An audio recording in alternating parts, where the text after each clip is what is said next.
त्यजत्प्राणान् संस्कृतं संस्कृतिं गुरुं कृषिकं सैनिकं गाञ्च वन्दे भारतमातरम्।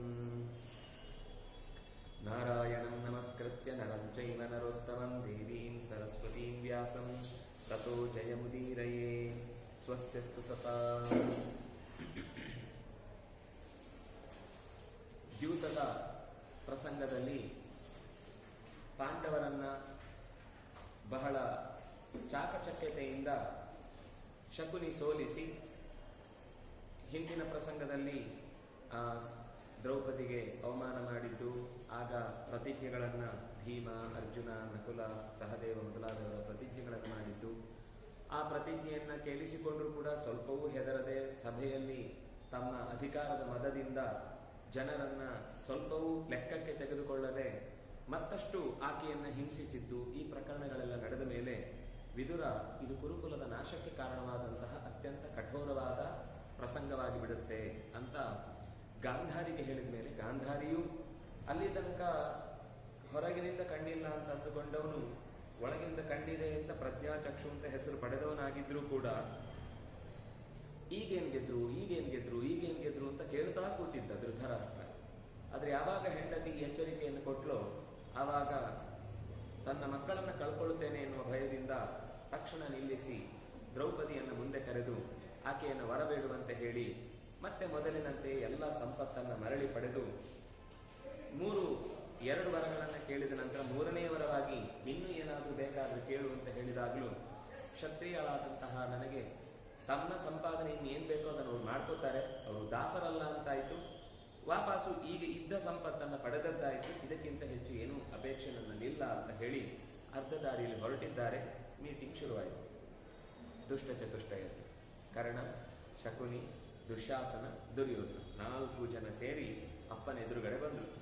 ಅಪ್ಪನನ್ನು ಚೆನ್ನಾಗಿ ಬೈತಾರೆ ಕೂತ್ಕೊಂಡು. ನಾವೆಷ್ಟು ಕಷ್ಟಪಟ್ಟು ಸಂಪಾದನೆ ಮಾಡಿದ್ದನ್ನ ಸುಮ್ಮನೆ ವರ ಕೊಡುವ ನೆಪದಲ್ಲಿ ಎಲ್ಲ ಕಳೆದು ಬಿಟ್ಟಿ, ನೀನು ಚೂರಾದರೂ ನಿನಗೆ ಬುದ್ಧಿ ಇದೆಯಾ ಅಂತ ಎಲ್ಲರೂ ಸೇರಿ ಬೈತಾರೆ. ಅದರಲ್ಲೂ ಕರ್ಣ ತುಂಬ ಅವರನ್ನ ಮುಂದಿಟ್ಟು ಹೇಳ್ತಾನೆ, ನಿಜವಾಗಿ ಇಷ್ಟು ಹೊತ್ತು ನಾವು ಏನೇನು ಅಂದ್ರೆ ಜನರು ಯಾರು ಕೂಡ ಇದಕ್ಕೆ ಪ್ರತಿಕ್ರಿಯೆ ಕೊಡ್ಲೇ ಇಲ್ಲ. ಅಂದ್ರೆ ನಾವು ಮಾಡಿದ್ ಸರಿ ಅಂತ ಅರ್ಥ. ನಾವು ಮಾಡಿದ್ ಸರಿ ಇಲ್ಲದೆ ಇದ್ರೆ ಜನರೇ ದಂಗೆ ಹೇಳ್ಬೇಕಿತ್ತು. ಅದಾಗದೆ ನಮ್ಮ ಮಾತುಗಳನ್ನೆಲ್ಲರೂ ಸಹಿಸಿಕೊಂಡಿದ್ದಾರೆ ಅಂದ್ರೆ ಇಲ್ಲೇನು ತೊಂದರೆ ಆಗಿಲ್ಲ ಅಂತ ಅರ್ಥ ಅಂತ ಹೀಗೆ ಮಾತಾಡಿಕೊಳ್ತಾ ಇರಬೇಕಾದಾಗ ಆ ಕಡೆಯಿಂದ ಪಾಂಡವರು ಹೊರಟು ಹೋದ ಬಳಿಕ ಜನರಲ್ಲೆಲ್ಲ ಸಣ್ಣ ಪುಟ್ಟ ಮಾತುಕತೆ ಅಲ್ಲೇ ನಡೀತಾ ಇರುತ್ತೆ. ತಮ್ಮ ಪಾಡಿಗೆ ತಾವು ಅಲ್ಲಿಂದ ಹೊರಟು ಹೋಗ್ತಾರೆ. ಇಲ್ಲಿ ಪಾಂಡವರು ಹೋಗುವಾಗ ಧೃತರಾಷ್ಟ್ರ ಧರ್ಮರಾಜನಿಗೆ ಕೆಲವು ಮಾತುಗಳನ್ನು ಹೇಳ್ತಾನೆ. ಮನಸ್ಸಲ್ಲಿ ಇಟ್ಕೊಳ್ಬೇಡಪ್ಪ, ನನ್ನ ಮಕ್ಕಳು ಇರುವುದೇ ಹೀಗೆ, ಏನೋ ಹೆಚ್ಚು ಕಮ್ಮಿ ಆಗಿ ಹೋಯ್ತು. ದೊಡ್ಡವರು ಯಾವತ್ತೂ ಕೂಡ ದುರ್ಘಟನೆಗಳನ್ನೆಲ್ಲ ಮನಸ್ಸಲ್ಲಿ ಇಟ್ಕೊಂಡು ಕೊರಗುವುದಿಲ್ಲ. ನೀವು ತುಂಬಾ ವಿಶಾಲ ಹೃದಯಿಗಳು, ಅದರಿಂದಾಗಿ ನೀವು ಇದನ್ನು ಮನಸ್ಸಲ್ಲಿ ಇಟ್ಕೊಳ್ಳದೆ ಇನ್ನು ಮುಂದೆ ಈ ತರದ ಪ್ರಸಂಗಗಳು ಆಗುವಂತ ಪರಿಸ್ಥಿತಿ ಬಾರದಂತೆ ನೋಡ್ಕೊಳ್ಳಿ ಅಂತ ಹೇಳಿ ಕಳುಹಿಸಿದ್ದಾನೆ. ಕರ್ಣ ಬಂದು ದುಶ್ಯಾಸನ ಬಂದು ಹೇಳ್ತಾನೆ, ಆ ಮಾತು ಎಷ್ಟು ಅಂದ್ರೆ ಇದು ದುರ್ಯೋಧನನು ಹಾಗೆ ಮಾತಾಡಿದ್ದು, ದುಶ್ಯಾಸನನು ಹಾಗೆ ಮಾತಾಡಿದ್ದು, ಇಬ್ಬರ ಮಾತು ಒಂದೇ ತರ ಅನ್ನೋದಕ್ಕೋಸ್ಕರ ಒಂದು ಶ್ಲೋಕವನ್ನು ನೆನಪಿಸಿಕೊಳ್ಳುವುದಾದ್ರೆ, ದುಃಖೇನೈತತ್ ಸಮಾನೀತಂ ಸ್ಥವಿರೋ ನಾಶಯತ್ಯಸೌ. ಸ್ಥವಿರ, ಈ ಮುದುಕ ನಾವು ಎಷ್ಟು ಕಾಳಜಿ ವಹಿಸಿ ಸಂಪಾದನೆ ಮಾಡಿದ ಸಂಪತ್ತನ್ನ, ಅದು ಎಂತ ಸಂಪತ್ತು ಅಂತ ನಮಗೆ ಹಿಂದಿನ ಸಭಾಪರ್ವದಲ್ಲಿ ಅವರಿಗೆ ಆ ಅಶ್ವಮೇಧ ಅದು ರಾಜಸೂಯ ಯಾಗದ ಹೊತ್ತಿಗೆ ಬಂದ ಕಾಣಿಕೆಗಳನ್ನು ನೆನಪಿಸಿಕೊಂಡ್ರೆ ಅವ್ರು ಎಷ್ಟು ಸಂಪತ್ತನ್ನ, ಅವರು ತೋಳಿನ ಬಲದಿಂದ ಗೆದ್ದದ್ದು, ಇವರು ದಾಳದ ಬಲದಿಂದ ಗೆದ್ದದ್ದು. ಆದ್ರೆ ಕಳೆದುಕೊಂಡದ್ದು ಅಂತ ಅನ್ನೋ ವಿಷಯದಲ್ಲಿ ಅವರು ನೋಯುವುದಕ್ಕಿಂತ ಹೆಚ್ಚು ಈಗ ದುರ್ಯೋಧನಾದಿಗಳೇ ನೊಂದುಕೊಳ್ತಾ ಇದ್ದಾರೆ. ಅದನ್ನ ಧರ್ಮರಾಜನೇ ಹೇಳಿದ್ದ, ಭೀಮನು ಹೇಳಿದ್ದ, ನನಗೆ ಸಂಪತ್ತು ಕಳ್ಕೊಂಡದ್ದಕ್ಕೆ ಬೇಸರ ಆಗಲಿಲ್ಲ, ಆದ್ರೆ ಒಂದು ಮನೆಯ ಹೆಣ್ಮಗಳನ್ನ ಹೇಗೆ ಸಭೆಯಲ್ಲಿ ನಡೆಸ್ಕೊಳ್ಬೇಕು ಅಂತ ಗೊತ್ತಿಲ್ಲ ಅನ್ನೋ ರೀತಿಯಲ್ಲಿ ಇಡೀ ಸಭೆ ಇದನ್ನ ಮೌನ ವಹಿಸಿ ಕೂತಿದ್ದೆ ಅಂತ ಅನ್ನೋದೇ ನನಗೆ ತುಂಬಾ ವ್ಯಥೆ ಆಗುವ ಸಂಗತಿ ಅಂತ ಮಾತಾಡಿದ್ರು. ಆದ್ರೆ ಇಲ್ಲಿ ಕರ್ಣ ದುಶ್ಯಾಸನ ಬೈತಾನೆ, ಶತ್ರು ಸಾ ಗಮಯಂ ದ್ರವ್ಯಂ ತದ್ಯುದ್ಧತ್ವಂ ಮಹಾರಥ. ಈಗಲೇ ಹೋಗಿ ಯುದ್ಧ ಮಾಡಿ ಅವರನ್ನ ಗೆದ್ದು ಬಿಡೋಣ, ಮತ್ತೆ ವಾಪಸ್ಸು ನಮ್ಮ ಸಂಪತ್ತು, ನಮಗೆ ಸೇರಬೇಕಾದ ಸಂಪತ್ತನ್ನು ಪಡೆಯೋಣ. ಅಥ ದುರ್ಯೋಧನ ಕರ್ಣ ಶಕುನಿಶ್ಚಾಪಿ ಸೌಬಲ ಮಿತಃ ಸಂಗಮ್ಯ ಸಹಿತಾ ಪಾಂಡವಾನ್ ಪ್ರತಿ ಮಾನಿನಃ. ಪಾಂಡವರ ಬಗ್ಗೆ ಮತ್ತಷ್ಟು ವಿಷಯಗಳನ್ನು ಕಲೆ ಹಾಕಿ ಇದನ್ನ ಮರಳಿ ಪಡೆಯಬೇಕಾದ ರೀತಿ ಹೇಗೆ ಅಂತ ಯೋಚಿಸುವುದಕ್ಕೋಸ್ಕರ ಒಂದು ಗುಂಪು ಸೇರಿದ್ರು. ಪರಸ್ಪರ ಮಾತುಕತೆ ಆಯಿತು. ಎಲ್ಲ ಮಾತಾಡಿಕೊಂಡು ಮತ್ತೆ ಧೃತರಾಷ್ಟ್ರನ ಹತ್ರ ಬಂದು ದುರ್ಯೋಧನ ಧೃತರಾಷ್ಟ್ರನಿಗೆ ಹೇಳುತ್ತಾನೆ, ಶತ್ರುಗಳನ್ನ ಯಾವುದೇ ಕಾರಣಕ್ಕೂ ಸ್ವಲ್ಪ ಅವಕಾಶ ಕೊಟ್ಟು ಕೂಡ ಅವರನ್ನು ಬಿಟ್ಟು ಬಿಡಬಾರದು. ಇದು ನಿನಗೆ ರಾಜನೀತಿಯಲ್ಲಿ ಗೊತ್ತಿರುವ ಸಂಗತಿ. ಇದನ್ನ ಶಕ್ರನು ಹೇಳಿದ್ದಾನೆ, ಶುಕ್ರನು ಹೇಳಿದ್ದಾನೆ. ಶಕ್ರ ಅಂದ್ರೆ ಇಂದ್ರನು ಈ ಮಾತನ್ನು ಹೇಳಿದ್ದಾನೆ, ಶುಕ್ರಾಚಾರ್ಯರು ಈ ಮಾತನ್ನು ಹೇಳಿದ್ದಾರೆ. ಆದ್ರಿಂದಾಗಿ ಸರ್ವೋಪಾಯೈ ನಿಹಂತವ್ಯಾ ಶತ್ರುಸೂದನ ಪುರಾ ಯುದ್ಧಾತ್ ಬಲಾದ್ವಾಪಿ ಪ್ರಕುರುವಂತಿ ತವಾಹಿತಂ. ಇನ್ನು ಮುಂದೊಂದು ದಿವಸ ಇವರೇ ನಮ್ಮ ಇಡೀ ಹಸ್ತಿನಾವತಿಯನ್ನು ಎಳ್ಕೊಂಡು ಹೋಗದೇ ಇದ್ರೆ ನೀನ್ ಬೇಕಾದ್ರೆ ಇದನ್ನ ಈಗನೋ ನಾಳೆನೋ ಅಂತ ದಿನ ಲೆಕ್ಕ ಹಾಕ್ಲಿಕ್ಕೆ ಆಗದೇ ಇರ್ಬೋದು. ಆದ್ರೆ ಖಂಡಿತ ಈ ಕೆಲಸ ಪಾಂಡವರು ಮಾಡೇ ಮಾಡ್ತಾರೆ. ನಾವು ಶತ್ರುಗಳನ್ನು ಬೆಳೆಸಿ ಕಳಿಸ್ತಾ ಇದ್ದೇವೆ ಅಂದ್ರೆ ತಾವು ಮಾಡಿದ ತಪ್ಪು ಅಂತ ಅವರಿಗೆ ಯೋಚನೆನೇ ಇಲ್ಲ. ಅವ್ರ ಯೋಚನೆ ಏನು ಅಂದ್ರೆ ಶತ್ರುಗಳನ್ನು ಬಿಟ್ಟುಕೊಟ್ವಿ, ನಮ್ಮ ರಾಜ್ಯವನ್ನು ಹಸ್ತಿನಾವತಿಯನ್ನು ಕಳ್ಕೊಂಡು. ಅವ್ರು ಯಾವತ್ತು ಯುದ್ಧಕ್ಕೆ ಬಂದವರಲ್ಲ.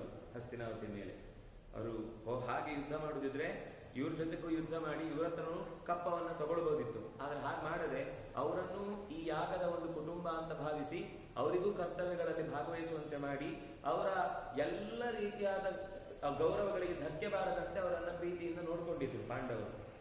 ಯಾಗದಲ್ಲಿ ಆ ಪ್ರಸಂಗ ನಾವು ನೋಡಿದ್ವಿ ಹಿಂದೆ. ಆದ್ರೆ ಇವ್ರು ಮಾತ್ರ ಅವರನ್ನ ಶತ್ರುಗಳು ಅಂತ ಪರಿಗಣಿಸುವ ರೀತಿಯಲ್ಲಿ ಧೃತರಾಷ್ಟ್ರನ ತಲೆಯಲ್ಲಿ ಒಂದಿಷ್ಟು ವಿಷವನ್ನ ತುಂಬುತ್ತಾರೆ. ಎಷ್ಟು ವಿಷ ತುಂಬುತ್ತಾರೆ ಅಂದ್ರೆ ಆತ್ಮಶಸ್ತ್ರಾಹ ರಥಗತಾಹ ಕುಪಿತಾಸ್ತಾತ ಪಾಂಡವಾಹ ನಿಶೇಷಾನ್ನ ಕರಿಷ್ಯಂತಿ ಕ್ರುದ್ಧಾ ಆಶೀವಿಷ ಇವ. ಆತ್ಮಶಸ್ತ್ರಾಹ ವಾಪಸ್ ಎಲ್ಲ ಆಯುಧ ಕೊಡಿಸಿದ್ಯಾ, ಅವರಿಗೆ ಸಂಪತ್ತು ಕೊಡಿಸಿದ್ಯಾ, ಸೈನ್ಯ ಕೊಡಿಸಿದ್ಯಾ. ಈಗ ಹೋದವರೇ ಯುದ್ಧಕ್ಕೆ ಏನೇನು ಮಾಡಬೇಕು ಅಂತ ಲೆಕ್ಕ ಹಾಕಿ ಯಾವ ರೀತಿ ಸೈನ್ಯವನ್ನ ಬಳಸಿದ್ರೆ ಪಾಂಡವರು ಕೌರವನ್ನ ಗೆಲ್ಲಬಹುದು ಅಂತ ಯೋಚನೆ ಮಾಡ್ತಾ ಇರ್ತಾರೆ. ಅನೇಕ ರಥಗಳನ್ನ ಸಿದ್ಧ ಮಾಡಿಕೊಂಡು ಕುಪಿತಾ ನಮ್ಮ ಮೇಲೆ ಕೋಪಗೊಂಡವರು ನಹ ನಿಶೇಷಾತ್ ಕರೋತಿ, ನಮ್ಮನ್ನ ನಿಶೇಷಾನ್ ನಮ್ಮನ್ನು ಉಳಿಸುವುದೇ ಇಲ್ಲ ಖಂಡಿತ ಅವರು. ನಿನಗೆ ಸಂತೋಷ ಅಲ್ವ ಈಗ ಮಕ್ಕಳನ್ನೆಲ್ಲ ಕಳ್ಕೊಂಡು ನೀನೊಬ್ಬನೇ ಅವ್ರಿಗೆ ದೊಡ್ಡಪ್ಪ ಅಂತ ಪಾಪ ನಿನ್ನೊಬ್ಬ ಕುರುಡ ಅಂತ ಉಳಿಸ್ಬಿಡ್ತಾರೆ. ಅವ್ರ ಮನೇಲಿ ಊಟ ಮಾಡ್ಕೊಂಡಿರ್ಬಿಟ್ಟು ನಾವೆಲ್ಲ ಸ್ಮಶಾನದಲ್ಲಿ 1 ವರ್ಷಕ್ಕೊಮ್ಮೆ ತಿಥಿಯ ದಿವಸ ಸಿಗ್ತೇವೆ, ಅಲ್ಲೇ ತನಕ ನೀವು ಸಿಗುದು ಬೇಕಾಗಿಲ್ಲ ನಮಗೆ ಅಂತ ಅನ್ನುವ ಭಾವದಿಂದ ತಾನೇ ನೀನೀಗ ಕೊಟ್ಟು ಕಳುಹಿಸಿದ್ದು. ಶತ್ರುಗಳನ್ನ ನಿಶೇಷವಾಗಿ ನಾಶ ಮಾಡುವುದು ಬಿಟ್ಟು ಅವರೇ ನಮ್ಮನ್ನ ನಾಶ ಮಾಡಲಿ ಅನ್ನೋ ಹಾಗೆ ವರ ಕೊಟ್ಟು ಕಳುಹಿಸಿದ್ದಿ. ಇದು ನಿನಗೆ ಒಪ್ಪುವಂತ ಮಾತಾ? ಒಬ್ಬೊಬ್ಬರು ಏನೇನ್ ಮಾಡ್ತಾರೆ ಅಂತ ಹೇಳುವಾಗ ಭೀಮನ ಬಗ್ಗೆ ಅವನು ಹೇಳುವ ಮಾತು, ಗದಾಂ ಗುರುವೀಂ ಸಮುದ್ಯಮ್ಯ ತ್ವರಿತಶ್ಚ ವೃಕೋದರ ಸ್ವರಥಂ ಯೋಜಯಿತ್ವಾಶು ನಿರ್ಯಾತ ಇತಿ ನಶ್ರುತಂ. ನಮಗೆ ಈಗಲೇ ಸುದ್ದಿ ಬಂತು ಅವನು ಹೋಗುವಾಗ್ಲೇ ಏನೇನ್ ಮಾತಾಡ್ತಾ ಇದ್ದಾನೆ ಅಂತ. ಹೋದ ತಕ್ಷಣವೇ ತನ್ನ ದೊಡ್ಡ ಗದೆಯನ್ನ ದೊಡ್ಡ ರಥದಲ್ಲಿ ಇಟ್ಟುಕೊಂಡು ದೊಡ್ಡ ಸೈನ್ಯವನ್ನು ಹಿಂದಿಟ್ಟುಕೊಂಡು ನಮ್ಮ ಮೇಲೆ ಯುದ್ಧಕ್ಕೆ ಹೊರಡ್ತಾ ಇದ್ದಾನೆ ಅಂತ ನಶ್ರುತಂ ನಮಗೆ ಕೇಳಲ್ಪಟ್ಟಿದೆ. ಅರ್ಜುನನು ಸಾಮಾನ್ಯ ಹಾಗೆ ಬಿಟ್ಟುಕೊಡುವಲ್ಲ, ಅವರ ಶಿಷ್ಯರನ್ನೆಲ್ಲ ಸೇರಿಸಿಕೊಂಡು ದೊಡ್ಡ ಯುದ್ಧಕ್ಕಾಗಿ ಸಹದೇವ ನಕುಲರ ಜೊತೆಗೆ ಆಲೋಚನೆ ಮಾಡ್ತಾ ಇದ್ದಾರೆ. ನಾವೆಲ್ಲ ಕೂಡ ಅವರ ಕೈಯಲ್ಲಿ ಪ್ರಾಣವನ್ನು ಬಿಡಬೇಕಾಗತ್ತೆ. ಆದ್ರಿಂದ ಅರ್ಜುನೇನ ಸಮೋಲೋಕೆ ನಾಸ್ತಿ ವೀರ್ಯೇ ಧನುರ್ಧರ ಯೋರ್ಜುನೇನ ಅರ್ಜುನಸ್ತುಲ್ಯ ದ್ವಿಬಾಹು ಬಹುಬಾಹುನಾ. ಅರ್ಜುನನ ಬಗ್ಗೆ ವಸ್ತುತಃ ಇಲ್ಲೊಂದು ವಿಚಿತ್ರವಾದ ಪ್ರಸಂಗ ಇದೆ. ಏನು ಅಂದ್ರೆ ದುರ್ಯೋಧನನಿಗೆ ವಸ್ತುತಃ ಭೀಮನ ಭಯ ಇದ್ದದ್ದು, ಆದ್ರೆ ಅವನು ಭೀಮನ ಭಯದ ಬಗ್ಗೆ ಹೇಳುವುದಿಲ್ಲ ಹೆಚ್ಚು. ಲೋಕದಲ್ಲಿ ಯಾವುದು ಹೆಚ್ಚು ಜನರಿಗೆ ಪ್ರಸಿದ್ಧಿ ಇರುವುದು? ಅರ್ಜುನನ ಬಲ ಜಾಸ್ತಿ ಅಂತ. ಆದ್ರಿಂದಾಗಿ ಅದನ್ನೇ ಹೆಚ್ಚು ಹೈಲೈಟ್ ಮಾಡಿ ಆ ಮೂಲಕ ಧೃತರಾಷ್ಟ್ರನ ತಲೆಯಲ್ಲಿ ಅರ್ಜುನ ಖಂಡಿತ ನಮ್ಮನ್ನು ಬಿಡಲ್ಲ ಅನ್ನುವುದನ್ನ ಸೂಚಿಸ್ಲಿಕ್ಕೋಸ್ಕರ ಒಂದು ಮಾತು ಹೇಳ್ತಾ, ಅರ್ಜುನನಿಗೆ ಸಮನಾದ ವೀರ ಜಗತ್ತಿನಲ್ಲಿಲ್ಲ. ಹಿಂದೊಬ್ಬ ಅರ್ಜುನ ಇದ್ದ ಅಲ್ವಾ, ಆ ಅರ್ಜುನನಿಗಿಂತಲೂ ಇವನು ಗ್ರೇಟ್. ಹಿಂದೊಬ್ಬ ಅರ್ಜುನನ ಹೌದು, ಸಹಸ್ರಬಾಹುನ ದ್ವಿಬಾಹು, ಅವನು ಸಹಸ್ರಬಾಹು ಅರ್ಜುನನಿಗಿಂತಲೂ ಮೀರಿದ ಶಕ್ತಿವಂತ ಇವನು ಅಂತ ಹೀಗೆ ಹೇಳಿದಾಗ ಧೃತರಾಷ್ಟ್ರ ಕೇಳ್ತಾನೆ, ಹೌದಾ ಆ ಅರ್ಜುನನ ಬಗ್ಗೆ ನೀನು ಇಷ್ಟು ಗೊತ್ತಿದ್ದವನ ಹಾಗೆ ಹೇಳ್ತಾ ಇದ್ದಿ, ಅವನ ಸಾಮರ್ಥ್ಯ ಶಕ್ತಿ ಏನು ಅಂತ ಸ್ವಲ್ಪ ಬಿಡಿಸಿ ಹೇಳ್ತೀಯಾ ಅಂತ ಕೇಳ್ತಾನೆ. ಅಂದ್ರೆ ಒಂದು ಕಥೆಯಿಂದ ಇನ್ನೊಂದು ಕಥೆಗೆ ಹೋಗುವ ರೀತಿ ಅದು. ಅರ್ಜುನನ ಬಗ್ಗೆ ಹೇಳ್ತಾ ಸಹಸ್ರಬಾಹುವಾದ ಅರ್ಜುನನ, ಕಾರ್ತವೀರ್ಯ ಅರ್ಜುನ ಅಂತ ಅವನ ಪೂರ್ತಿ ಹೆಸರು. ಕೃತವೀರನ ಮಗ ಆದ್ರಿಂದ ಅವನನ್ನ ಕಾರ್ತವೀರ್ಯ ಅಂತ ಕರೀತಾ ಇದ್ರು. ಅಂತಹ ಕಾರ್ತವೀರ್ಯ ಅರ್ಜುನನ ಕಥೆಯನ್ನ ನನಗೆ ಸ್ವಲ್ಪ ಹೇಳು. ತಮ್ಮೆ ಬ್ರೂಹಿ ಮಹಾವೀರ ಶ್ರೋತುಮಿಚ್ಛಾಮಿ ಪುತ್ರಕ. ಅದರ ಬಗ್ಗೆ ನಿನ್ನ ಬಾಯಲ್ಲಿ ಸ್ವಲ್ಪ ಕೇಳಬೇಕು ಅಂತ ನನಗೆ ಆಸೆ ಇದೆ. ಅಂದ್ರೆ ಒಂದು ಘಟನೆ ಯಾರ ಬಾಯಲ್ಲಿ ಬರುತ್ತೋ ಅವರವರ ಥಾಟ್ಸು ಅದ್ರಲ್ಲಿ ಸೇರ್ಕೊಳ್ಳುತ್ತೆ ಯಾವಾಗ. ನಮ್ಗೆ ಇದು ಎಚ್ಚರ ಇಲ್ಲದೆ ನಾವು ಎಷ್ಟೋ ಸರ್ತಿ ಓದಿ ಅಲ್ಲಿ ಬಂದಿದೆ ಅವ್ರು ಹಾಗೆ ಹೇಳಿದ್ದಾರೆ ಅಂತ ನಾವು ಅದೇ ಸರಿ ಅಂತ ಅನ್ಕೊಂಡು ನಿರ್ಣಯ ಮಾಡಿಬಿಡ್ತೇವೆ. ಆದ್ರೆ ನಮಗೆ ಗೊತ್ತಿರಬೇಕಾದದ್ದು ಯಾವಾಗ್ಲೂ ಕೂಡ ಯಾವ ಪಾತ್ರ ಮಾತಾಡ್ತಾ ಇದೆ ಅಂತ ಗೊತ್ತಿರಬೇಕು, ಯಾರ ಬಗ್ಗೆ ಮಾತಾಡ್ತಾ ಇದೆ ಅಂತ ಗೊತ್ತಿರಬೇಕು. ಇದೆರಡನ್ನ ನೋಡ್ಕೊಂಡು ಅವರಿಗೆ ಸಹಜವಾದ ರಿಲೇಶನ್ಶಿಪ್ ಚೆನ್ನಾಗಿದ್ರೆ ಅವರ ಬಗ್ಗೆ ಒಳ್ಳೇದೇ ಬರುತ್ತೆ. ಅವರ ಬಗ್ಗೆ ತುಂಬಾ ಕಠೋರವಾದ ಭಾವ ಇದ್ರೆ ಆವಾಗ ಅವರನ್ನ ಎಕ್ಸಾಗರೇಟ್ ಮಾಡುವುದಿಲ್ಲ, ಆಗ ಅಲ್ಲಿ ಇದ್ದ ವಿಷಯಗಳನ್ನ ಮಾತ್ರ ಹೇಳುತ್ತೆ. ಆದ್ರಿಂದಾಗಿ ಅರ್ಜುನನ ಬಗ್ಗೆ ಇಲ್ಲಿ ಹೇಳುವಾಗ ಈ ಕಾರ್ತವೀರ್ಯಾರ್ಜುನನ ಕಥೆಯನ್ನು ಹೇಳ್ತಾ ಹಿಂದಿನ ಪರಂಪರೆಯನ್ನು ಹೇಳ್ತಾನೆ. ಪರಮಾತ್ಮನ ಮಗನಾಗಿ ಬ್ರಹ್ಮ ಚತುರ್ಮುಖ ಹುಟ್ಟುತ್ತಾನೆ. ಚತುರ್ಮುಖನಿಗೆ ಒಬ್ಬ ಮಗ ಅತ್ರಿಯ ಮಗ ನಿಶಾಕರ ಅಂದ್ರೆ ಚಂದ್ರ, ನಿಶಾಕರ ಅಂದ್ರೆ ರಾತ್ರಿ ಹೊತ್ತಿರುವವನು ಅಂತ ಅರ್ಥ. ಚಂದ್ರನ ಮಗ ಬುಧನಿಗೆ ಒಬ್ಬ ಮಗ ಹುಟ್ಟುತ್ತಾನೆ, ಅವನ ಹೆಸರು ಪುರೂರವಸ್ನ ಮಗ ನಹುಷನಿಗೆ ಆ ನಂತರದಲ್ಲಿ ಆಯುವಿಗೆ ನಹುಷನಿಗೆ ಯಯಾತಿಯ ಮಗನಾಗಿ ಯದುವಿಗೆ ಸಹಸ್ರೌಜಸ್ಸಿಗೆ ಶಕ್ರದಾಸ, ಅವನ ಮಗ ಹೈಹಯ, ಅವನ ಮಗ ಧರ್ಮನೇತ್ರ, ಅಲ್ಲಿಂದ ಕೃತಿಯಿಂದ ಕೃತವೀರ್ಯ, ಇವನ ಮಗ ಕಾರ್ತವೀರ್ಯ. ನೋಡಿ, ಅವರು ಒಂದು ಕತೆ ಹೇಳುವಾಗ ಅಲ್ಲಿಂದ ಹಿಂದೆ ಅಷ್ಟು ನೆನಪು ಮಾಡ್ಕೊಳ್ತಾರೆ. ಇದು ಎಲ್ಲ ಕಡೆಯಲ್ಲೂ ಕಥೆಯ ಅಂದ್ರೆ ನಮ್ಗೆ ಏನು ಗೊತ್ತಾಗುತ್ತೆ ಅಂದ್ರೆ, ರಾಮನ ಅಸ್ತಿತ್ವವನ್ನ ಪ್ರಶ್ನೆ ಮಾಡುವಾಗ ರಾಮನವನು ಇಲ್ಲ ಅಂತ ಹೇಳ್ತೇವೆ. ನಾವು ಹಾಗೆ ಯೋಚನೆ ಮಾಡಿದ್ರೆ ಗಾಂಧೀಜಿನೂ ಇಲ್ಲ ಅಂತ ಹೇಳ್ಬಿಡ್ಬೋದು. ಇಲ್ಲ, ಅವರ ತಂದೆ ಹೆಸರು ಗೊತ್ತಿದೆ, ರಾಮನ ತಂದೆ ಹೆಸರು ಗೊತ್ತಿದೆ. ಹಾಗೆ ನೋಡಿದ್ರೆ ಗಾಂಧೀಜಿಯ ತಂದೆ ಹೆಸರು ಎಲ್ಲ ಗೊತ್ತೇ ಇಲ್ಲ ನಮಗೆ. ಅವರ ಮಕ್ಕಳ ಹೆಸರು ಈಗ ಯಾರು ಒಂದಿಬ್ಬರು ಗಾಂಧಿ ಅಂತ ಯಾರ್ಯಾರೋ ಹೆಸರು ಇಟ್ಕೊಂಡ ನಂತರ ಅದು ಯಾರು ಅಂತಾನೆ ಪೂರ್ತಿ ಕನ್ಫ್ಯೂಸ್ ಆಗೋಗಿದೆ ನಮಗೆ. ಗಂಡಿಗಳೆಲ್ಲ ಗಾಂಧಿಗಳಾಗ್ಬಿಟ್ಟಿದೆ. ಆದ್ರೆ ಮೂಲದಲ್ಲಿ ರಾಮನ ಕಥೆ ಹೇಳಬೇಕಾದ್ರೆ ರಾಮನ ಪೂರ್ವಜರ ಕಥೆಯೂ ಇದೆ, ರಾಮನ ನಂತರದ ಕಥೆಗಳೂ ಇವೆ. ಅಂದ್ರೆ ಪೂರ್ವದ ಪರದ ಅಷ್ಟೂ ವಂಶದ ಎಲ್ಲ ವ್ಯಕ್ತಿಗಳ ಹೆಸರನ್ನ ಯಾವಾಗಲೂ ಇತಿಹಾಸದಲ್ಲಿ ಉಲ್ಲೇಖಿಸುವುದರ ಉದ್ದೇಶ ಅವರು ಐತಿಹಾಸಿಕ ವ್ಯಕ್ತಿಯಿಂದ ಗುರುತಿಸ್ಲಿಕ್ಕೋಸ್ಕರ ಹೊರತು ಒಬ್ಬ ಕಾಲ್ಪನಿಕ ವ್ಯಕ್ತಿಯ ಕಥೆಯಲ್ಲಿ ಯಾವತ್ತೂ ಕೂಡ ಅವನ ಪೂರ್ವದ ಅಜ್ಜಂದ್ರು ಇವರೆಲ್ಲ ಅಂತ ಒಂದು 26 ತಲೆಮಾರು ಮುಂದೆ, ಒಂದು 100 ತಲೆಮಾರು ಹಿಂದೆ ಇದನ್ನೆಲ್ಲ ಯಾರು ಹೇಳುವುದಿಲ್ಲ.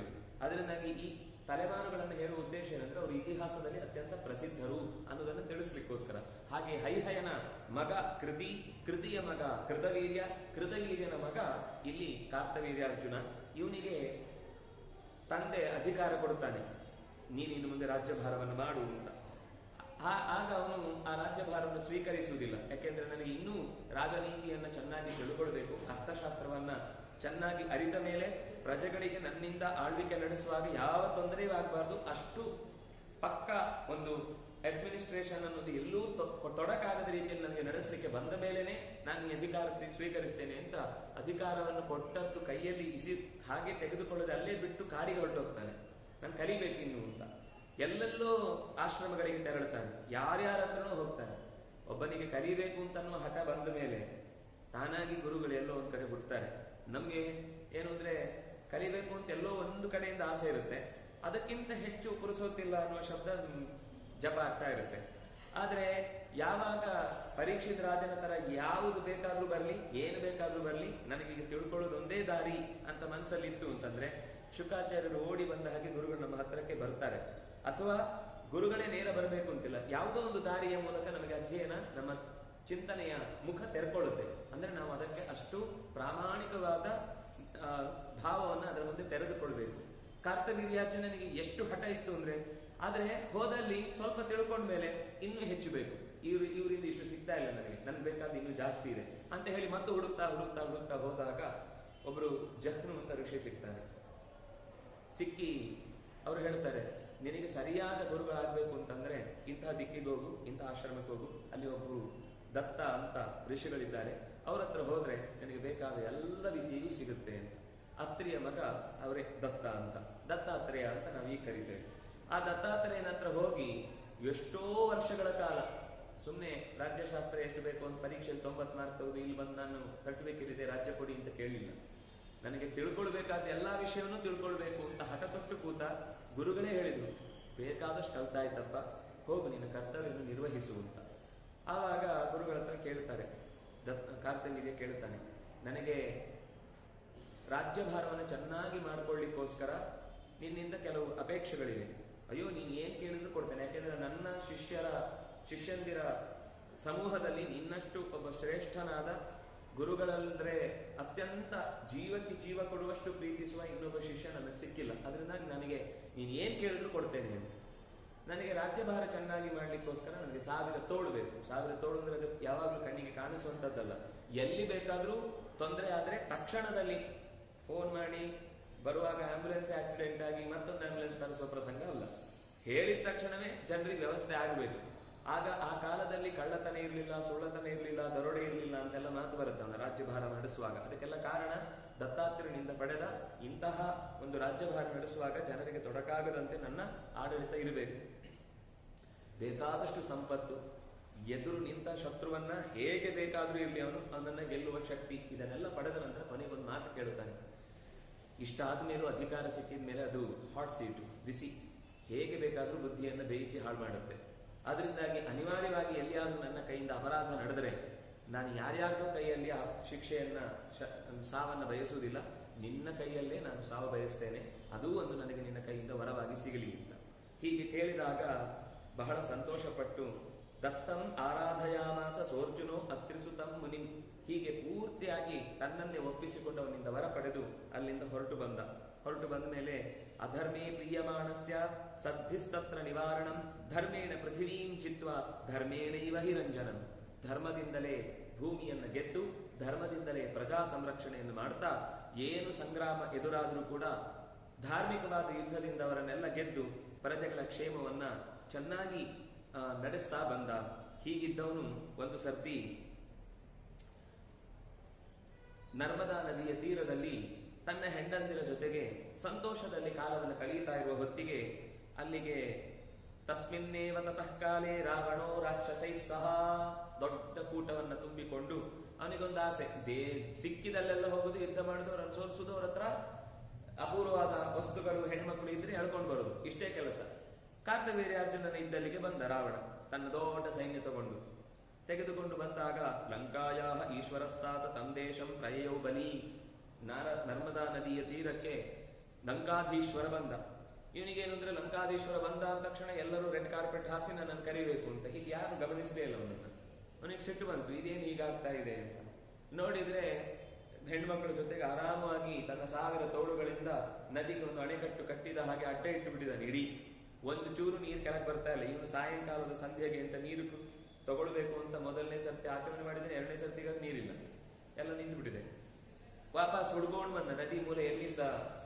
ನಾನು ಪಾಪಿ ಹೋದ ಮೂಲಕ ನೀರು ಕೇಳಿದ್ವಿ, ಫಸ್ಟ್ ಟೈಮ್ ಅನುಭವ ಆಗ್ತಾ ಇದೆ, ಏನಿದು ಅಂತ ಯೋಚನೆ ಮಾಡ್ಕೊಂಡು ಅದೇ ನದಿಯ ತಟದಲ್ಲಿ ನಡ್ಕೊಂಡು ಬರ್ತಾ ಇದ್ರೆ ಇವನ ಎದುರುಗಡೆ ಸಿಕ್ಕಿದವನ ಜೊತೆಗೆ ದರ್ಪದ ಮಾತು ಹೇಳ್ತಾ ಅವನನ್ನು ಕೆಣಕ್ತಾನೆ.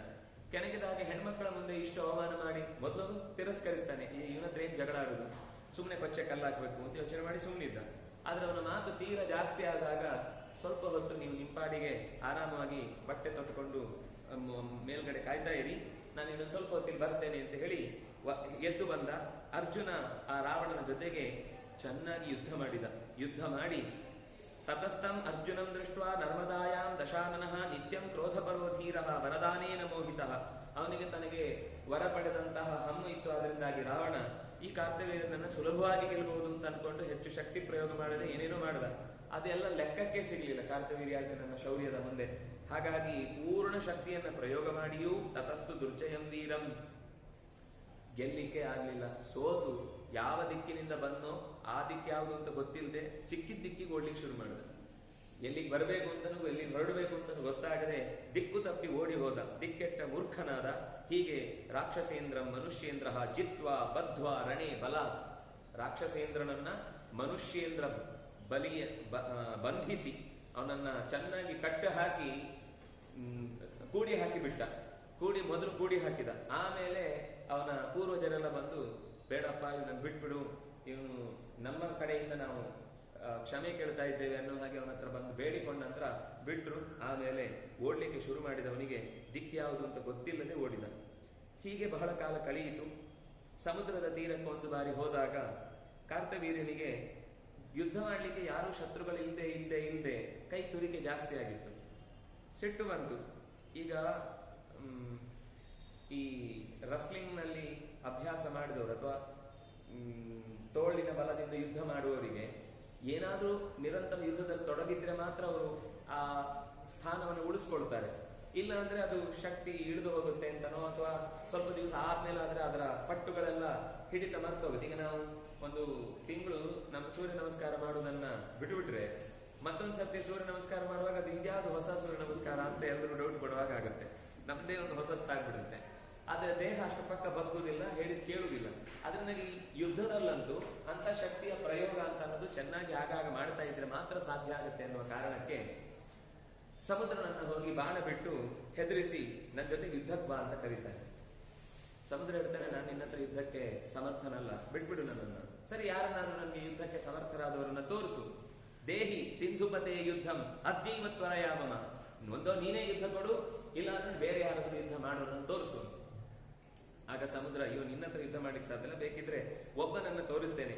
ಮಹರ್ಷಿರ್ಜಮದಗ್ನಿಸ್ತು ಯದಿರಾಜನ್ ಪರಿಶ್ರುತ ತಸ್ಯ ಪುತ್ರೋ ರಣಂ ದಾತುಂ ಯಥಾವದ್ವೈತವಾರ್ಹತಿ. ನಿನ್ನ 1000 ತೋಳಿಗೆ ಶಕ್ತಿಯುತನಾದಂತಹ ಒಬ್ಬ ಸಮರ್ಥ ಇದ್ದಾನೆ.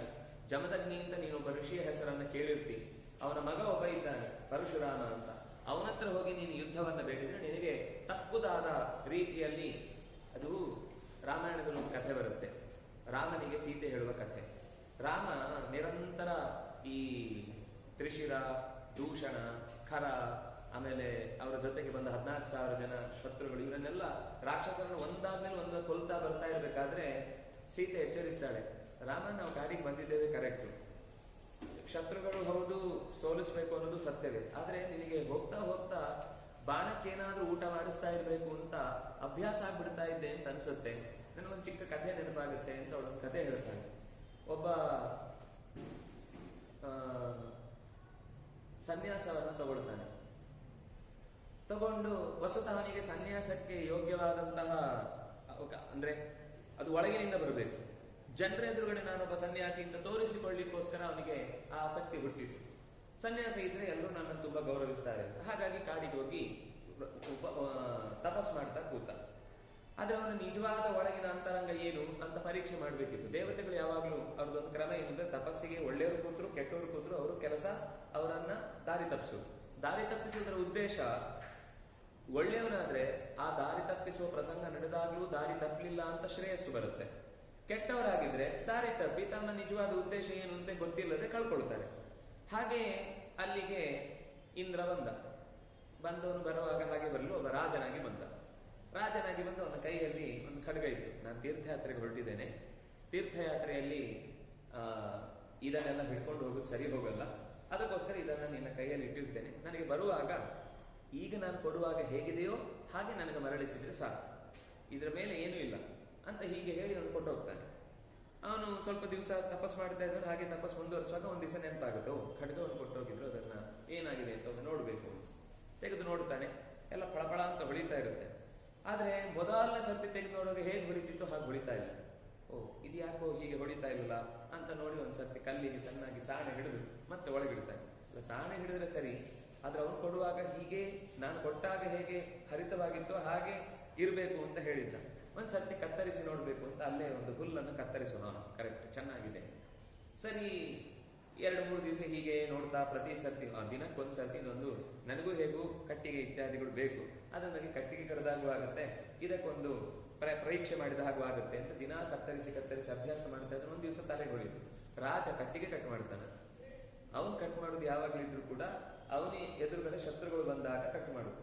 ನನಗಿಲ್ಲಿ ಯಾರು ಶತ್ರುಗಳಿಲ್ಲ ಅಂತಂದ್ರು ಅವನು ದೇಹವನ್ನು ಕಟ್ ಮಾಡುವಾಗ ಕನಿಷ್ಠ ನಾನೊಂದು ಪ್ರಾಣಿಯನ್ನಾದ್ರೂ ಕತ್ತರಿಸಿ ನೋಡ್ಬೇಕು, ಇದು ಅಷ್ಟೇ ಹರಿತ ಇದೆಯೋ ಇಲ್ವೋ ಅಂತ. ಪ್ರಾಣಿಯನ್ನ ಹತ್ಯೆ ಮಾಡ್ತಾನೆ.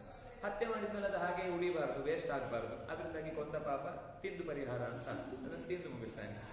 ಆಮೇಲೆ ಮತ್ತೆ ಪ್ರಾಣಿಗಳು ಯಾವತ್ತಾದ್ರೂ ಶತ್ರುಗಳಾಗಿರ್ತಾವೋ, ಯಾರಾದ್ರೂ ಮನುಷ್ಯರು ಆತರ ಯುದ್ಧ ಮಾಡೋರೇ ಎದುರುಗಡೆ ಸಿಗಬೇಕು ಅಂತ ದರೋಡೆಕೋರರು ಸಿಕ್ಕಿದಾಗ ಒಂದ್ಸರ್ತಿ ತನ್ನ ರಕ್ಷಣೆ ಮಾಡ್ಕೊಳ್ಳಿಕ್ಕೋಸ್ಕರ ಹೋರಾಟ ಮಾಡಿ ಅವರನ್ನ ಕೊಂದು ಉಳಿಸ್ಕೊಳ್ತಾನೆ. ಆದ್ರೆ ಯಾವಾಗ್ಲೂ ದರೋಡೆಕೋರರಲ್ಲಿ ಬರ್ತಾರೆ.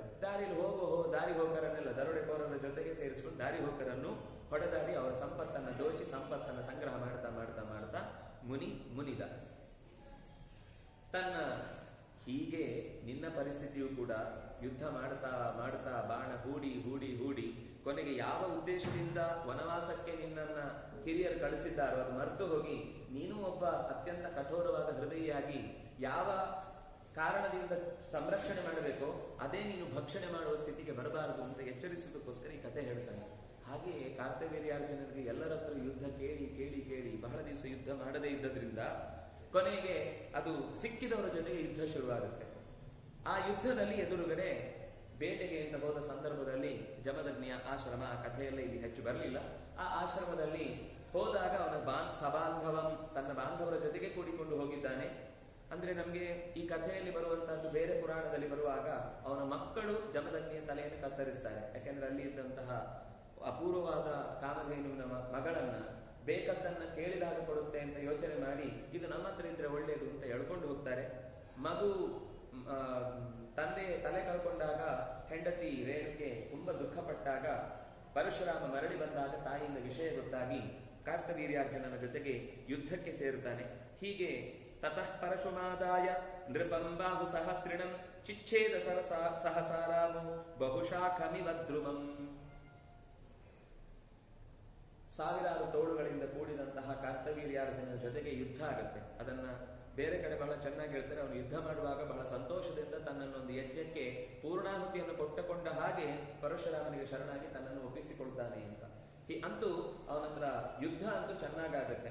ಅಲ್ಲಿ ಪರಶುರಾಮನ ವೈಶಿಷ್ಟ್ಯ ಹೇಳುವಂತದ್ದೇನು ಅಂದ್ರೆ, ನಮಗೆ ಪರಶುರಾಮ ಅಂದ್ರೆ ಪರಶುರ ಮಾತ್ರ ಹಿಡ್ಕೊಂಡಿದ್ದ ಅಂತ. ಪರಶು ಮಾತ್ರ ಅಲ್ಲ, ಅವನು ಧನ್ವಿ, ಅವನು ಧನುಸ್ಸನ್ನು ಹಿಡಿದವನಾಗಿದ್ದ, ಬಾಣ ಬಿಲ್ಲುಗಳ ಜೊತೆಗೆ ಶತ್ರುಗಳನ್ನು ಸೋಲಿಸಿದ್ದ, ಖಡ್ಗವನ್ನು ಹಿಡಿದಿದ್ದ. ಹೀಗೆ ಎಲ್ಲಾ ಆಯುಧಗಳಿಂದಲೂ ಕಾರ್ತವೀರ್ಯಾರ್ಜುನನೊಂದಿಗೆ ಯುದ್ಧ ಆಗಿ ಕೊನೆಗೆ ಶರಣಾಗತನಾಗಿ ಪ್ರಾಣವನ್ನು ಕಳ್ಕೊಳ್ತಾನೆ. ಇದಾದ ನಂತರವೂ ಕೂಡ ಅವನಿಗೆ ಬೆನ್ನ ಹಿಂದೆ ಬೆಂಬಲಿಗರಾಗಿ ನಿಂತಿದ್ದ ಇನ್ನೂ ದುಷ್ಟ ಕ್ಷತ್ರಿಯರನ್ನೆಲ್ಲರನ್ನೂ ಕೂಡ ನಾಶ ಮಾಡುವ ದೃಷ್ಟಿಯಿಂದ 21 ಬಾರಿ ಭೂಮಿಯನ್ನು ಪ್ರದಕ್ಷಿಣ ಬರ್ತಾನೆ. ಪ್ರಜಾ ವೃಷಲತಾಂ ಪ್ರಾಪ್ತಾ, ಪ್ರಜೆಗಳೆಲ್ಲರೂ ಕೂಡ ಈ ರಾಜರ ದುರಾಡಳಿತದಿಂದ ತುಂಬಾ ನೊಂದಿದ್ರು. ಅದಕ್ಕೋಸ್ಕರ ಪರಶುರಾಮ ಮಾಡಿದ ಈ ಕೆಲಸದಿಂದಾಗಿ ಅವರಿಗೆ ಒಂದಿಷ್ಟು ನೆಮ್ಮದಿ ಸಿಕ್ತು.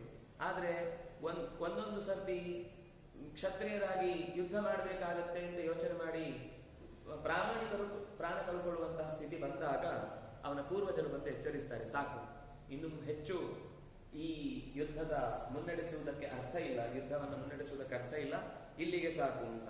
ನಾರ್ಹಾಹಂತ ಭವಂತೋ ಮಾಂ ನಿವಾರಯಿತು ನಿತ್ಯುತ, ದಯವಿಟ್ಟು ನನ್ನನ್ನು ನಿಲ್ಲಿಸಬೇಡಿ, ನನ್ನ ತಂದೆಗೆ ಆದ ಅವಮಾನವನ್ನ, ಅವರ ಸಾವನ್ನ ನಾನು ಪರಿಹರಿಸಿಕೊಳ್ಳಿಕ್ಕೆ ಸಾಧ್ಯ ಆಗದಷ್ಟು ನನಗೆ ನೋವಾಗಿದೆ, ಅದರಿಂದಾಗಿ ನನ್ನ ನೋವು ತೀರುವ ತನಕ ನಾನು ಈ ಕೆಲಸ ಮಾಡ್ತೇನೆ ಅಂತ.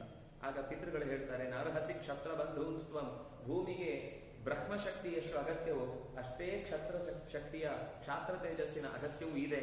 ಅದು ಇದ್ರೆ ಮಾತ್ರ ದೇಶದಲ್ಲಿ ಸುಖ ನೆಮ್ಮದಿ ಅನ್ನೋದು ಹುಟ್ಟುವುದು ಸಾಧ್ಯ. ಅದರಿಂದಾಗಿ ನಹಿ ಯುಕ್ತಂ ತ್ವಯಾ ತಾತ ಬ್ರಾಹ್ಮಣೇನ ಸತಾ ನೃಪಾನ್, ಅದು ನೀನು ಒಬ್ಬ ಋತ್ವಿಜನಾಗಿ ಈ ರೀತಿಯಾಗಿ ಕ್ಷತ್ರಿಯರ ಜೊತೆಗೆ ಯುದ್ಧ ಆದ್ರೆ ಅದಕ್ಕೊಂದು ಅರ್ಥ ಇದೆ. ಆದ್ರೆ ನೀನು ಇಲ್ಲಿ ತನಕ ನಿನ್ನ ಕೋಪವನ್ನು ತೀರಿಸಿಕೊಳ್ಳಿಕ್ಕೆ ಮಾಡಿದ್ದಿ, ಕೆಲಸ ಮುಗಿದ ಮೇಲೂ ಆಪತ್ತಿನ ಧರ್ಮ ಬಂದಾಗ ಕೆಲವೊಮ್ಮೆ ಶಸ್ತ್ರ ಹಿಡಿಯುವುದಕ್ಕೆ ಒಬ್ಬ ಋತ್ವಿಜನಿಗೂ ಅಧಿಕಾರ ಇದೆ.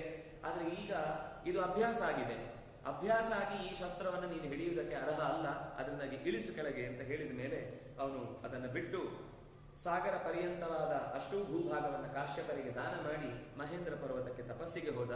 ಹೀಗೆ ಕಾರ್ತವೀರ್ಯಾರ್ಜುನನ ಬಗ್ಗೆ ಪರಶುರಾಮನು ಬಹಳ ಹೆಮ್ಮೆಯಿಂದ ತನ್ನ ಜೊತೆಗೆ ಅವನು ಯುದ್ಧ ಮಾಡಿದ್ದಕ್ಕೆ ಸಂತೋಷ ಪಟ್ಟಿದ್ದ. ಅಂತಹ ಕಾರ್ತವೀರ್ಯಾರ್ಜುನನಿಗೆ ಸಮನಾದವನು ಈ ಅರ್ಜುನ, ಇವನನ್ನೇ ಎದುರಿಸಲಿಕ್ಕೆ ನಮ್ಮಲ್ಲಿ ಯಾರೂ ಕೂಡ ಸಮರ್ಥರಿಲ್ಲ ಅಂತ ಹೀಗೆ ಹೇಳಿ ದುರ್ಯೋಧನ ಅರ್ಜುನನ ಬಗ್ಗೆನೇ ಒಂದಿಷ್ಟು ಮತ್ತು ವಿವರವನ್ನು ಕೊಡುತ್ತಾನೆ. ಆಬಾಲ ವೃದ್ಧ ಸಂಕ್ಷೋಭ ಸರ್ವಕ್ಷತ್ರ ಸಮಾಗಮೇ ಕ್ಷಿಪ್ರಕಾರಿ ಜಲೇ ಮತ್ಸ್ಯಂ ದುರ್ನಿರೀಕ್ಷ್ಯಂ ಸಸರ್ಜ. ಕಲಿಯುವಾಗಲೇ ನಮ್ಮ ಗುರುಗಳು ಪಾಠ ಹೇಳಿಕೊಡುವಾಗಲೇ ನದಿಯಲ್ಲಿ ಹೋಗ್ತಾ ಇರುವ ಮೀನನ್ನ ಇಲ್ಲಿಂದ ಅದರ ಚಲನೆಯನ್ನು ಗಮನಿಸಿ ಬಾಣ ಹೊಡೆದದನ್ನು ಕೊಂದು ತೆಗಿತಾ ಇದ್ದ. ಇಂಥದ್ದು ಮಾಡುವವನಿಗೆ ದ್ರೌಪದಿಯನ್ನ ಸ್ವಯಂವರದ ಸಂದರ್ಭದಲ್ಲಿ ದೃಪದ ಇಟ್ಟ ಪಂದ್ಯವನ್ನು ಗೆಲ್ಲುವುದು ಕಷ್ಟನ.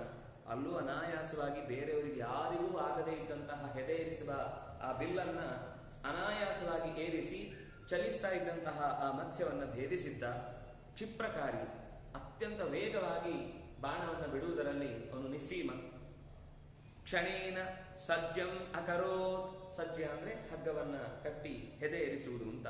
ತಥೋ ಯಂತ್ರಮಯಂ ವಿದ್ವಾ ವಿಸಾರಂ ಫಲ್ಗುನೋ ಬಲಿ ಕೃಷ್ಣಯ ಹೇಮಮಾಲ್ಯೇನ ಸ್ಕಂದೇ ಚ ಪರಿವೇಷ್ಟಿತಃ. ಎಲ್ಲರೂ ಎಷ್ಟು ಹೊತ್ತು ಪ್ರಯತ್ನ ಮಾಡಿದ್ರು, ಅದರಲ್ಲಿ ಕ್ಷತ್ರಿಯರು ಸೇರಿದ್ರು, ಇನ್ನು ಉಳಿದವರು ಕೆಲವರು ಪ್ರಯತ್ನ ಮಾಡಬಹುದು ಅಂತ ಹೇಳಿದಾಗ ಉಳಿದವರು ಕೆಲವರು ಬಂದಿದ್ದಾರೆ.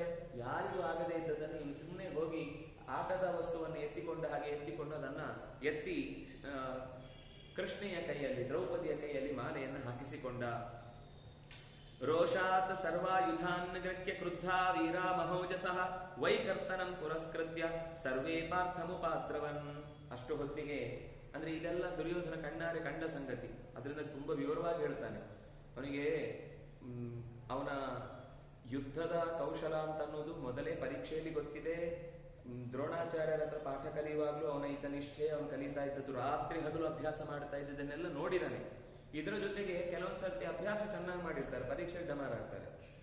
ಹಾಗಲ್ಲ, ಏನು ಅಭ್ಯಾಸ ಮಾಡಿದ್ದಷ್ಟೇ ಚೆನ್ನಾಗಿ ಅದನ್ನ ಪ್ರಾಕ್ಟಿಕಲ್ ಆಗಿ ಉಪಯೋಗಿಸುವುದಕ್ಕೂ ಅವನಿಗೆ ಗುರುಗಳ ಅನುಗ್ರಹ ಇದೆ, ದೊಡ್ಡವರ ಆಶೀರ್ವಾದ ಅವನಿಗಿದೆ ಅನ್ನೋದನ್ನ ನೆನಪಿಸ್ಲಿಕ್ಕೋಸ್ಕರ ತಂದೆ ಹತ್ರ ಇದೆಲ್ಲವನ್ನು ಹಂಚಿಕೊಳ್ತಾ ಹೇಳ್ತಾನೆ. ಇಡೀ ಕ್ಷತ್ರ ಕುಲ ಅಲ್ಲಿ ಸ್ಟೇಜ್ ಅಲ್ಲಿ ಸೇರ್ಕೊಂಡವರು, ನಾವು ಇಷ್ಟೆಲ್ಲ ಕ್ಷತ್ರಿಯರು ಆ ಕ್ಷತ್ರಿಯ ಹೆಣ್ಣುಗಳನ್ನು ಮದುವೆ ಆಗ್ಬೇಕು ಅಂತ ಆಸೆ ಪಟ್ಟು ದ್ರೌಪದಿಯ ಚಂದದ ಬಗ್ಗೆ ವಿವರಿಸಿದಷ್ಟು ವೇದವ್ಯಾಸರಿಗೆ ಸಾಕು ಅಂತ ಅನ್ಸಲ್ಲ. ಅಂತದ ಚಂದ ಹುಡುಗಿಯನ್ನ ಯಾರೋ ಒಬ್ಬ ಭಿಕ್ಷೆ ಬೇಡುವವನು ಎಳ್ಕೊಂಡು ಹೋಗ್ತಾನೆ ಅಂತಂದ್ರೆ ಅದೇನರ್ಥ? ಇದರಲ್ಲಿ ಏನೋ ಗುಟ್ಟಿದೆ, ಮೋಸ ಇದೆ. ಮೊದಲೇ ಅವನಿಗೆ ಬಾಣ ಬಿಲ್ಲು ಎಲ್ಲ ಮೊದಲೇ ಹೇಗೆ ಎತ್ತಬೇಕು, ಎಲ್ಲಿಂದ ಎತ್ತಬೇಕು, ಮೇಲೆ ಹಗ್ಗ ಎಳಿಸಿ ಕಟ್ಟಿ ಹಾಕಿ ಇವರೇ ಎಲ್ಲ ಅನುಕೂಲ ಮಾಡಿ ಕೊಟ್ಟಿರಬೇಕು ಅಂತ ಅನ್ನುವ ಹಾಗೆ ಸಂದೇಹ ಪಡುವಂತೆ ವೈಕರ್ತನ ಪುರಸ್ಕೃತ್ಯ. ವೈಕರ್ತನ ಅಂದ್ರೆ ಕರ್ಣನನ್ನ ಮುಂದಿಟ್ಟುಕೊಂಡು ಎಲ್ಲರೂ ಸೇರಿ ಒಟ್ಟಿಗೆ ಯುದ್ಧಕ್ಕೆ ಬಂದ್ರೆ ಇಲ್ಲಿ ಒಂದು ವಿಷಯ ಮುಚ್ಚಿಡ್ತಾನೆ. ನಾವು ಆ ಕಥೆಯಲ್ಲಿ ಅಲ್ಲಿ ನೋಡಿದ್ವಿ, ಅಲ್ಲಿ ಭೀಮಸೇನ ಒಂದೇ ಸರ್ತಿಗೆ ಎದುರಿಗೆ ಹಾರಿ ಬಂದು ಯೂಪಸ್ತಂಭವನ್ನ ಸ್ಟೇಜಿನಿಂದ, ಇಡೀ ಯೂಪಸ್ತಂಭ ಅಂದ್ರೆ ಒಂದು ದೊಡ್ಡ ಕಂಬ ಇಟ್ಟಿರ್ತಾರೆ, ಆ ಕಂಬವನ್ನ ಸ್ಟೇಜಿನಿಂದ ಮಧ್ಯದಿಂದ ಎತ್ತಿ ಬಂದ ಅಷ್ಟೂ ಜನ ಕ್ಷತ್ರಿಯರನ್ನ ತನ್ನ ಯೂಪಸ್ತಂಭದಲ್ಲಿ ದೂಡಿಯವರನ್ನ ಚೇರು ಕೂತ ಯಾವ್ದಾವ್ದು ಸೀಟುಗಳಿತ್ತು ಎಲ್ಲ ಸೇರಿ ಅದರೊಳಗೆ ಒಟ್ಟಿಗೆ ಸಭೆಯಿಂದ ಹೊರಕ್ಕೆ ಬಿದ್ದಿದ್ರು. ಅದಾದ ಮೇಲೆ ಒಂದಿಷ್ಟು ಜನ ಹಾರ್ಕೊಂಡು ಬಂದವರು ಅರ್ಜುನನ ಜೊತೆಗೆ ಯುದ್ಧ ಮಾಡಿದ್ರು. ಅಂದ್ರೆ ಇವನು ಅದನ್ನು ಹೇಳಿಲ್ಲ, ಅರ್ಜುನನ ಬಗ್ಗೆ ಮಾತ್ರ ಕಾನ್ಸಂಟ್ರೇಟ್ ಮಾಡಿ ಅವನಿಗೆ ತಲೆ ಮೇಲೆ ಭಾರ ಹೊರಿಸ್ಬೇಕು ಧೃತರಾಷ್ಟ್ರನಿಗೆ. ಅದನ್ನ ಹೇಳ್ತಾ ವಾರಯಿತ್ವ ಶರೈಸ್ ತೀಕ್ಷ್ಣೈ, ಅತ್ಯಂತ ತೀಕ್ಷ್ಣವಾದ ಬಾಣಗಳಿಂದ ಕರ್ಣ ಪುರೋಗಮಾನ್, ಕರ್ಣ ಅಲ್ಲೇ ಇದ್ದಾನೆ, ಕರ್ಣನನ್ನು ಅಲ್ಲೇ ಬೈತಾ ಇದ್ದಾನೆ.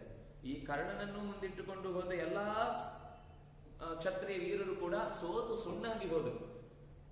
ಅಂದ್ರೆ ಒಂದು ಯೋಚನೆ ಮಾಡಿ, ಇಷ್ಟು ಕರ್ಣನ ಬಗ್ಗೆ ಗೊತ್ತಿದ್ದವನು ಕೂಡ ಕೊನೆಗೆ ಯಾರಿಲ್ಲ ಅಂತ ಅನ್ನೋ ಕಾರಣಕ್ಕೋಸ್ಕರ ಕರ್ಣನನ್ನು ಉಳಿಸ್ಕೊಂಡದ್ದು ಹೊರತು, ಕರ್ಣನನ್ನ ಎದುರುಗಡೆ ಇನ್ನೊಂದು ಬೇರೆ ಪ್ರಸಂಗಗಳಲ್ಲೆಲ್ಲ ಅರ್ಜುನನಿಗೆ ಒಬ್ಬ ಸಮನಾದ ಒಬ್ಬ ವೀರ ಇದ್ರೆ ಕರ್ಣ ಮಾತ್ರ ಅಂತ ನಾವು ಈಗಿನ ಮಾತುಗಳಲ್ಲೆಲ್ಲ ಕೇಳಿಸಿಕೊಳ್ತೇವಲ್ವಾ, ಅದು ದುರ್ಯೋಧನನ ಮನಸ್ಸಿನ ಅಭಿಪ್ರಾಯ ಅಲ್ಲ.